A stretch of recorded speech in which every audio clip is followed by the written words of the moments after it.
오늘 새벽에 또 이렇게 특별 새벽 기도에 참석해 주신 여러분 모두를 진심으로 환영합니다. 우리 옆 사람들과 한번 인사하겠습니다. 참 잘 오셨습니다. 큰 은혜 받으시기 바랍니다. 세수 안 하셔도 너무 예쁘시네요. 정말 예쁘시죠? 우리 하나님께서는 더더욱 여러분들을 예쁘게 아름답게 생각하실 줄 믿습니다. 자, 사마리아 여인이 예수를 믿게 되었습니다. 사마리아 여인이 구원을 얻었습니다. 누구 때문에? 예수님 때문에. 예수님께서 어떻게 하셨길래? 예수님께서 그 사람이 누구인지, 그 사람이 어떤 사람인지 가리지 아니하고 복음을 전했기 때문에. 이 사마리아 여인은 여자였어요. 당시에 여자와 밖에서 이야기하는 것은 이상하게 생각하는 것이었어요. 그래서 오늘 본문도 뭐라고 말합니까? 예수님이 여자와 이야기하는 것을 이상하게 여겼다. 거기에는 사마리아란 말이 있지 않습니다. 예수님이 여자와 이야기하는 것을 이상하게 여겼다. 이상한 일이었어요. 그럼에도 불구하고 예수님께서는 그 여자와 이야기하셨어요. 특별히 그 여자는 어떤 여자였다고요? 사마리아 여자로서 유대인은 말할 것도 없고 사마리아인들도 싫어하는, 그럼에도 불구하고 예수님께서는 그에게 찾아가셔서 말씀하셨고, 그로 인하여 이 사마리아 여인은 예수를 믿게 되었다. 자, 그런데 이처럼 예수님의 이상한 행동으로 인하여 예수를 믿게 된 이 사마리아 여인은 어떻게 했습니까? 그 역시도 이상한 일을 행했어요. 어떤 일이었죠? 물을 길러 우물러 갔던 이 여인이 물동이를 버려두고 동네에 들어갔다라고 이야기하고 있어요. 물동이를 버려두고 동네에 들어가서는 어떻게 했습니까? 28절, 29절 보시면 여자가 물동이를 버려두고 동네로 들어가서 사람들에게 이르되 내가 행한 모든 일을 내게 말한 사람을 와서 보라. 이는 그리스도가 아니냐. 방금 전까지만 해도 자기에게 가장 중요한 일이었던 물 깃는 일, 물을 얻는 일, 그 일을 포기하고 그 일을 버리고 동네에 들어가서 누구에게? 자기를 그렇게 싫어하는, 자기와는 얘기도 하지 않으려고 하는, 아니 자기 자신이 그렇게 보기 싫어했던 사람들, 그 사람들에게 가서 예수 그리스도에 대해서 증거하는 그런 모습을 보게 됩니다. 특별히 여기서 우리가 주목해야 될 한 가지 단어는 동네에 들어가서 그 사람들을 향하여 뭐라고 말했어요? 내가 행한 모든 일을 내게 말한 사람을 와서 보라 라고 이야기하고 있어요. 그들을 예수님께로 초청하고 있는 것을 보게 됩니다. 왜 이 사마리아 여인은 이 동네 사람들을 향해서 와서 보라 라고 이야기했을까요? 예수님에 대해서 아직은 잘 알지 못하기 때문에, 예수님에 대해서 뭐라고 말해야 될지 잘 모르기 때문에 그렇게 했을까요? 그랬을지도 몰라요. 그러나 그것은 정답은 아니에요. 왜? 예수님께서 다른 사람들을 전도하실 때도 그렇게 하셨기 때문에 그래요. 예수님께서 공생애를 시작하시면서 제일 먼저 하신 일이 어떤 일이었죠? 제자들을 세우는 일이었어요. 예수님께서 제일 먼저 제자로 세운 사람이 누구입니까? 안드레와 요한이었어요. 예수님께서 그들을 어떻게 제자 삼았습니까? 요한복음 1장 39절에 보면 예수께서 이르시되 와서 보라. 예수님도 그렇게 하셨어요. 예수님이 복음에 대해서 잘 몰랐기 때문에 그러셨을까요? 아니, 예수님께서도 안드레와 요한을 제자 삼으시면서 와서 보라 라고 짧게 한마디 하셨던 것을 보아요. 그랬더니 어땠어요? 그러므로 그들이 가서 계신 데를 보고 그날 함께 거하니 때가 10시쯤 되었더라. 사마리아 여인이 뭐라고 말해야 될지 잘 몰라서 와서 보라고 말하는 것이 아니고, 예수님께서도 안드레와 요한을 제자 삼을 때 와서 보라 라고 말씀하셨다는 것이. 자, 안드레 요한에 이어서 그 다음에 예수님의 제자가 된 사람은 누구입니까? 안드레의 형제 베드로였어요. 베드로는 어떻게 예수님의 제자가 됩니까? 예수님께서 와서 보라 하고 말씀하심으로 제자를 삼은 그 형제 안드레가 요한복음 1장 41절 42절에 보면 그가 먼저 자기의 형제 시몬을 찾아 말하되 우리가 메시아를 만났다 하고, 메시아는 번역하면 그리스도라, 데리고 예수께로 오니. 한마디를 더 하긴 했어요. 우리가 메시아를 만났다. 이 말은 요즘 말로 하면 무슨 말일까요? 우리들의 말로 바꾸면 무슨 말일까요? 나는 예수를 믿는다. 나는 교회에 다닌다. 그런 말과 똑같아. 우리가 메시아를 만났다. 그리고 나서는 어떻게 합니까? 데리고 예수께로 왔다. 베드로가 어떻게 예수님의 제자가 되었습니까? 그 형제 안드레가 데리고 예수님께로 옴으로 말미암아 예수님의 제자가 된 것을 보게 돼요. 자, 그 다음에는 누가 예수님의 제자가 되었죠? 빌립이 예수님의 제자가 되었어요. 요한복음 1장 43절에 보면 이튿날 예수께서 갈릴리로 나가려 하시다가 빌립을 만나 이르시되 나를 따르라 하시니. 빌립은 어떻게 예수님의 제자가 되었어요? 예수님께서 나를 따르라 라고 한마디 말씀하심으로 빌립이 예수님의 제자가 되었던 것을 보게 돼요. 그 다음에 예수님의 제자가 된 사람은 누구인가? 나다나엘이라는 사람이. 여러분, 예수님의 제자 가운데 나다나엘이라는 사람이 있는가? 이 나다나엘은 바돌로메와 동일이니. 그 다음 예수님의 제자가 된 사람이 나다나엘인데, 이 나다나엘은 어떻게 예수님의 제자가 되었습니까? 나다나엘은 자기보다 먼저 예수님을 믿게 된 빌립의 전도를 통해서 예수를 믿게 되죠. 빌립은 나다나엘을 어떻게 전도하죠? 요한복음 1장 45절 46절에 보면 빌립이 나다나엘을 찾아 이르되 모세가 율법에 기록하였고 여러 선지자가 기록한 그 일을 우리가 만났으니 요셉의 아들 나사렛 예수니라. 여기 보면 조금 빌립은 조금 더 말을 많이 한 것 같고 좀 더 자세하게 전도한 것 같아요. 모세가 율법에 기록하였고 여러 선지자가 기록한 그 일을 우리가 만났으니 요셉의 아들 나사렛 예수니라. 그런데 좀 그럴듯하게 보이는 빌립의 전도는 좀 다른데 라고 느껴진 이 빌립의 전도에 대해서는 나다나엘이 어떤 반응을 보였습니까? 나다나엘이 이르되 나사렛에서 무슨 선한 것이 날 수 있느냐. 콧방귀를 뀌었어요. 웃기지 마라. 나사렛에서 무슨 선한 것이 날 수 있느냐. 좀 빌립이 멋지게 전도한 것 같은데 먹히질 않았어요. 그때 빌립이 뭐라고 말합니까? 빌립이 이르되 와서 보라. 결국 뭔가 그럴듯해 보이는 말로 인하여 나다나엘이 전도가 된 것이 아니라 결국 나다나엘도 빌립이 나중에 덧붙인 한마디 와서 보라. 그러지 말고 와서 보라 라는 한마디로 인해서 나다나엘도 예수님의 제자가 된 것을 보게 돼요. 여러분, 이 사실을 통해서 우리가 얻을 수 있는 교훈이 무엇입니까? 전도는 내가 말 잘해서 되는 것이 아니라는 사실이. 전도는 내가 성경에 대해서 많이 알아서 되는 것이 아니라는 것이. 방금 전도한 빌립을 보세요. 구약의 선지자들이 예언한, 이 말은 무슨 말이에요? 구약 성경에 대해 잘 알고 있다는 것이. 많은 선지자들이 예언한 그 메시아를 우리가 만났다. 그러나 거기에 대해서는 나사렛에서 무슨 선한 것이 날 수 있느냐. 아주 회의적인 반응밖에 얻을 수가 없었어요.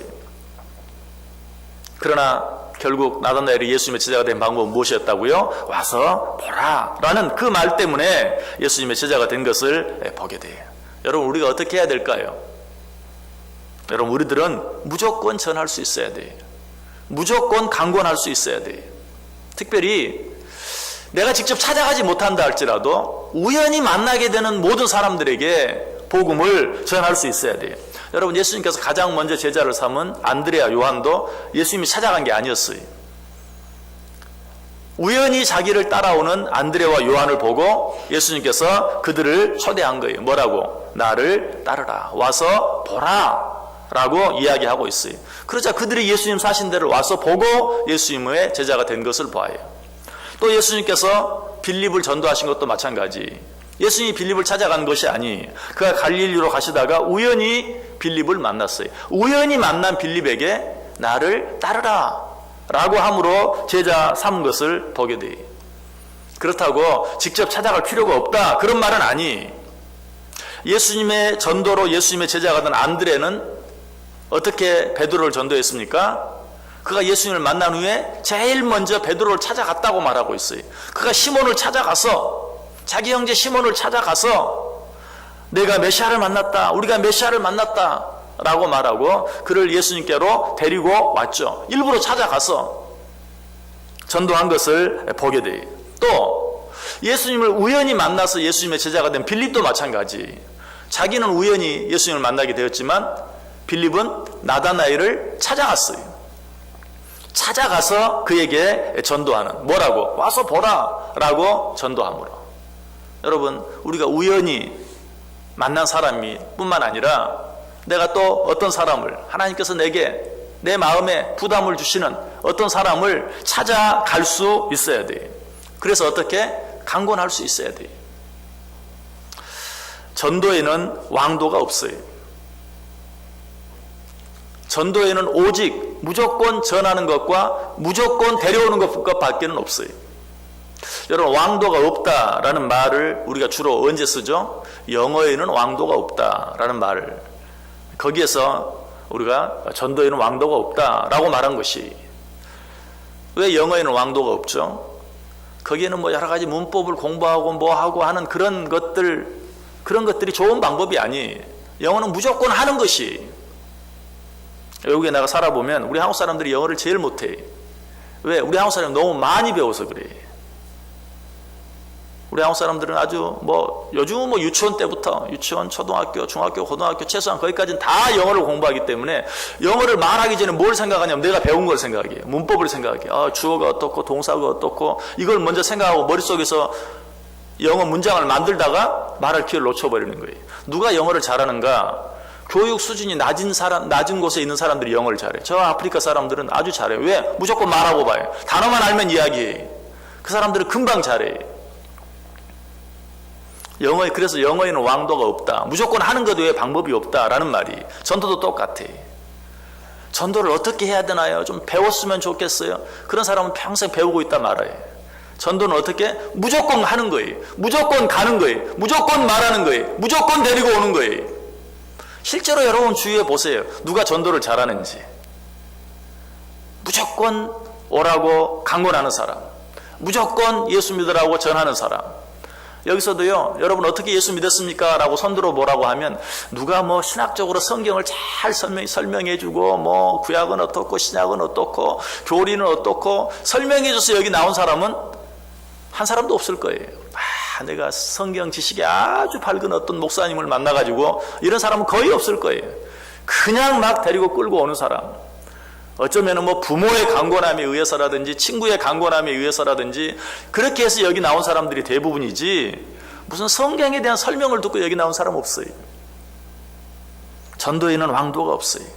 예수님도 와서 보라, 나를 따르라 라는 그 말씀으로 제자를 삼았던 것을 보게 돼요. 혹시 이런 말을 들으면서 그렇게 무식하게 전도하면 되겠습니까? 전도는 무식한 것이, 성경이 그렇게 이야기해요. 고린도전서 1장 18절에 십자가의 도가 멸망하는 자들에게는 미련한 것이니라. 여러분, 복음 자체가 믿지 않는 사람들에게는 미련한 거예요. 복음 자체가 믿지 않는 사람들에게는 말도 안 되는 일이에요. 그걸 어떻게 지혜롭게 전할 수가 있어요? 그건 지혜롭게 전할 수 있는 것이 아니에요. 전도는 원래 미련한 것이다. 고린도전서 1장 23절에도 우리는 십자가에 못 박힌 그리스도를 전하니 유대인에게는 거리끼는 것이요 이방인에게는 미련한 것이로되. 전도가 무엇이라고요? 이방인에게는 미련한 것이다. 십자가의 도가 이방인에게는 미련한 것이다. 그 사람들에게 그걸 논리적으로 설명할 수 있는 방법이 없어요. 그 사람들이 아하 그렇구나라고 이해시킬 수 있는 방법이 없어요. 그래서 성경은 또 계속 말해요. 고린도전서 1장 21절에서 하나님의 지혜에 있어서는 이 세상이 자기 지혜로 하나님을 알지 못하므로 하나님께서 전도에 미련한 것으로 믿는 자들을 구원하시기를 기뻐하셨도다. 세상의 지혜로 하나님을 알 수 있는 방법이 없으므로, 어떤 논리로, 어떤 이론으로 하나님을 깨달을 수 있는, 하나님을 배울 수 있는, 하나님을 발견할 수 있는 다른 방법이 없으므로 전도에 미련한 것으로 믿는 자들을 구원하시기를 기뻐하셨다라고 말하고 있어요. 무엇보다도 고린도전서 1장 27절에서는 그러나 하나님께서 세상에 미련한 것들을 택하사 지혜 있는 자들을 부끄럽게 하려 하시고 세상에 약한 것들을 택하사 강한 것들을 부끄럽게 하려 하시며. 자, 우리가 어떤 사람에게 전도합니다. 그냥 와봐, 예수 좀 믿어봐, 무식하게 전도를 했어요. 그 사람이 할 수 없이 끌려서 어쩌면은 그냥 눈치 보느라고 끌려 나왔어요. 따라 나왔어요. 그리고 나서는 어때요? 예수를 믿고 나서는 왜 인제서 나에게 예수 믿으라고 했어? 진작 좀 얘기해 주지. 이게 뭐예요? 미련한 자들로 말미암아 지혜로운 자들을 부끄럽게 하려 하신다. 여러분 정말 그래요. 나는 미련한 방법으로 욕을 먹어가면서 전했지만 그렇게 해서 예수를 믿는 사람은 평생 뭐라고 말해요? 나는 누구 때문에 예수 믿게 되었다. 나는 그때 그 무식한 사람이 그냥 내 손을 끌고 억지로 끌고 가는 바람에 교회에 끌려왔다가 예수 믿게 평생 간증할 수밖에 없는 거예요. 이것이 바로 미련한 자들로 말미암아 지혜로운 자를 부끄럽게 하는 것이. 여러분 어떻게 하시겠어요? 아직도 혹시 나는 전도 못해. 뭐라고 예수님을 설명해?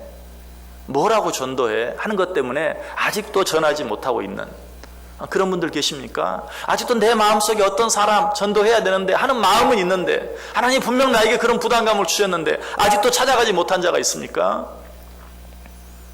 여러분 무조건 가서 오늘 예수님이 하셨던 것처럼 예수님도 그렇게 하셨어요.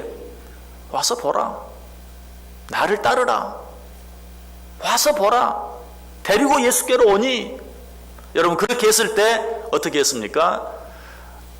안드레가 빌립이 시몬을 그리고 나다나엘을 예수님께 데리고 왔을 때 누가? 예수님께서 그들을 변화시켰어요. 나다나엘을 향해서 뭐라고 말했습니까? 보라 이스라엘 사람이로다 그 속에 간사함이 없도다. 나다나엘은 어때? 빌립이 그저 와서 보라고 끌고 오니까 할 수 없이 끌려왔어요. 나사렛에서 무슨 선한 것이 있느냐? 냉소적이면서도 따라 나왔어요. 그때 예수님께서 보라 이스라엘 사람이다. 그 속에 간사한 것이 없다. 아니 언제 나를 봤습니까? 나다나엘이 묻죠. 네가 무화과 나무 아래에서 책을 보고 있을 때 내가 너를 보았다 하는 말씀을 듣고 모든 것을 아시는 그 전지하신 하나님인 것을 깨닫고 나아오는 빌립은 그저 강고나에 데려오기만 했지만 예수님께서 마무리를 하시는 그런 모습을 보게 돼요. 우리는 그저 데려오기만 하면 우리는 그저 강고나에 초청하기만 하면 누가? 하나님께서 그 사람을 변화시키고 새롭게 하시고 깨닫게 하시고 믿게 하시고. 여러분 이런 이야기를 들으면서도 억지로 데려오는 것도 사람 나름이에요 라고 말할지 몰라요. 그러나 지금 방금 예로 들은 모든 사람들 생각해 보세요. 요한 어떤 사람이었죠? 우레의 아들이라는 별명을 가진 정말 무슨 말 한마디 했다가 무슨 말을 들을지 모르는 무슨 큰 소리를 들을지 모르는 무슨 난리가 날지 모르는 그런 사람이었어요. 그럼에도 불구하고 데리고 왔을 때 예수님의 제자가 되었어요. 뿐만 아니라 빌립은 어떤 사람이 빌립은 그래도 괜찮은 사람 아닌가요? 라고 말할지 몰라요. 빌립도 예수님께서 나를 본 자는 아버지를 보았거늘 왜 아버지를 자꾸 보여달라고 하느냐라고 말할 때 나를 알면 하나님을 아는데 왜 자꾸 아버지를 보여달라고 하느냐. 그때 빌립이 말하죠. 내게 한번 보여주시면 믿겠나이다. 보여달라고 말해. 보이지 않으면 믿지 않겠다는 것이 그런 마음을 가진 사람이 빌립이었어요. 그러나 그도 변화되어졌어요. 새롭게 되었어요. 베드로 말할 필요가 없죠. 베드로가 어떤 사람이었어요? 쉽게 뭐 어떤 일을 하면 따라 나올 사람입니까? 믿을 사람입니까? 그런 사람 아니었어요. 그러나 그도 바뀌어지고 변화되어졌어요. 여러분 우리가 할 일은 뭐라고요? 가서 무조건 전하는 것이 강권하여 데려다가 주의 말씀을 듣게 하는 것이 주님 앞에 데리고 나아오는 것이 그것 외에는 방법이 없어요. 오늘 벌써 이제 VIP 초청잔치 예수 축제를 위한 특별 새벽기도의 4번째 날 이제 하루 더 남았어요. 아니 예수 축제까지 이제 이틀 사흘 남았어요. 여러분 정말 아직도 분명 마음속에 품은 사람은 있는데 생각나는 사람은 있는데 가지 못한 사람, 전하지 못한 사람 아니 우연히 벌써 그 사람과 만난 적이 여러 번 있고 아니 그 사람이 나를 찾아온 적도 여러 번 있는데 아직도 전하지 못한 사람이 있습니까? 전하세요. 와서 보라. 한번 가보자. 그 손목을 잡고 데리고 나와보세요. 우리는 뿌리고 물을 줄 뿐이지만 누가 자라게 하신다고요? 하나님이 자라게 하시느니라. 믿으십니까? 이 사실을 믿고 전함으로 말미암아 정말 주님의 뜻을 이루고 주님을 기쁘시게 해드릴 수 있는 저 여러분 꼭 될 수 있기를 주님의 이름으로 간절히 축원합니다. 기도합니다. 하나님 감사합니다. 우리에게 정말 귀하고 아름다운 기회를 주심을 감사합니다. 이 기회 놓치지 아니하고 붙잡음으로 정말 주님을 가서 증거하고 강권하여 데려옴으로 하나님께서 원하시는 그를 하나님을 믿게 하는, 하나님의 자녀 되게 하는 놀라운 일을 이룰 수 있게 하여 주옵소서. 예수님의 이름으로 기도드리옵나이다. 아멘.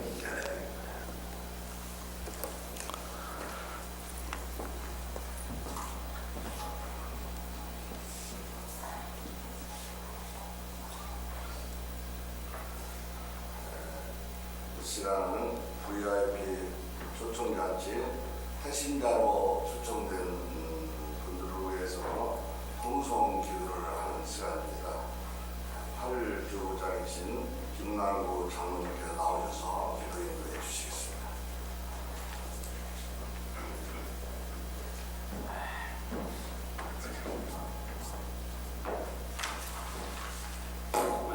교구장의 김남구장로입니다. 저희 사교구, 회교구 태신자 이름이 명단에 대해서 말씀드리겠습니다. 태신자 이름은 저희 사교구, 회교구 전체 합쳐서 20명인데요. 사교구가 10명이고 회교구가 10명이 이렇게 작정되었습니다. 명단을 발표하겠습니다. 임용자님, 이경자 A님, 이강수님, 김창길님, 김지훈님, 김영훈님, 오미성님, 이수자님, 이경자 B님, 승준엄마, 유종희님, 차근호님, 권은진님, 차용우님, 맑은눈 안경마트 직원님, 이지혜님, 이원우님, 장미루님, 금현수님, 김수준님, 이상 20명입니다. 오늘 특별 새벽 기도에 기도 제목 3가지를 말씀드리겠습니다. 어제까지 VIP 초청잔치 예수 축제 태신자가 총 63명이 작정되었습니다. 따라서 저희 기도 제목 첫 번째로는 우리 하나님께서 태신자의 마음 가운데 찾아와 주셔서 그 마음이 변화되고 녹아지어 몸된 교회 예수 축제 때 방문할 수 있게 해달라고 기도해 주시기 바라겠습니다. 두 번째로는 우리 하나님께서 63명의 태신자를 국민에 이끌어주셔서 태신자들이 예수 축제 때 주님을 만나게 해달라고 기도해 주시기 바랍니다. 마지막 세 번째로는 태신자들이 주님을 영접함으로 주님의 자녀가 되는 권세를 누리게 해달라고 기도하여 주시기 바랍니다. 지금 우리 다 같이 주여 두 번 크게 외치고 통성 기도하겠습니다. 주여! 주여! 사랑하는 높은 선생님 하나님 아버지 감사합니다. 이 새벽 기도를 통해서 하나님 아버지 저희 성도들이 하나님 태신자를 위해 기도할 수 있도록 은혜를 베풀어 주시니 감사합니다. 저희 시간적으로 우리 태신자가 아버지 63명 태신자가 되어졌습니다. 그 태신자 가운데 하나님께서 그 마음이 중요하게 하나 되게 하시고 주님 몸된 교회 예수 주님 아버지 풍만할 수 있도록 오늘을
성도들을 사랑하여 주셔서 이 새벽에 VIP 초청 예수 주제에 작정된 대신자를 위하여 기도할 수 있는 은혜를 베풀어 주시니 감사합니다. 특별히 하나님의 크신 은혜로 63명의 대신자가 작정되었습니다. 우리 하나님께서 대신자들의 신령 가운데 임재하여 주시옵소서. 그 마음이 변화되고 놓아지는 예수님을 영접하는 놀라운 역사가 일어나게 하여 주시옵소서. 사랑의 하나님 아버지, 대신자들의 마음 가운데 간섭하여 주셔서 주님 몸된 교회 VIP 초청잔치 예수 주제 행사에 참여할 수 있도록 은혜를 베풀어 주시옵소서. 바라고 원하옵기는 사탄의 방해를 막아 주시고 대신자들이 기쁨으로 참석할 수 있도록 그 마음을 붙들어 주시옵소서. 은혜로우신 하나님 아버지, 특별히 대신자를 풍요히 여겨 주시옵소서. 열린 마음으로 주님을 영접함으로 그들의 삶의 가치와 삶의 목적이 바뀌게 하여 주시옵소서. 오직 예수님을 인하여 구원의 기쁨과 감격을 맛보게 하여 주시옵소서. 전능하신 하나님